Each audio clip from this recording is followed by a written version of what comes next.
சரி, இப்போ பண கஷ்டம் வந்துருச்சு, என்ன பண்றது?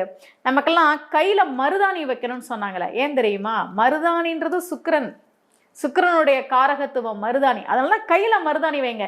சுக்கிரன்றது பணம், நீங்க கையில மருதாணி வைங்க. இதெல்லாம் நீங்க செஞ்சு பாருங்களேன். சின்ன சின்ன விஷயங்கள நம்முடைய முன்னோர்கள் நமக்கு சொல்லி கொடுத்தாங்க. பணத்தை மதிக்கணும், மனைவியை அடிக்கக்கூடாது, கையில மருதாணி வச்சுக்கோங்க. ஏன்னா அது சுக்கிரனுடைய காரகத்துவம், அது செல்வத்தை உங்ககிட்ட கொண்டு வந்து சேர்க்கும். அப்படிலாம் நமக்கு வழிமுறைகளை பெரியோர்கள் சொல்லி வச்சாங்க. சரி, இப்ப பண கஷ்டம் வந்துருச்சு, என்ன பண்றது? கனகதாரா ஸ்தோத்திரம் படிங்க. அந்த புத்தகத்தினுடைய விலையே ரொம்ப குறைவு, 30 ரூபா 40 ரூபாய்க்கெல்லாம் கிடைக்குது. நீங்க புத்தக திருவிழாக்கெல்லாம் போனீங்கன்னா, அல்லது ஏதாவது கோவில்களுக்கு போகும்போது அங்க புத்தக கடைகள் இருந்ததுன்னா, கனகதாரா ஸ்தோத்திரம் அப்படின்னு கேட்டு ஒரு புக்கு வாங்குங்க.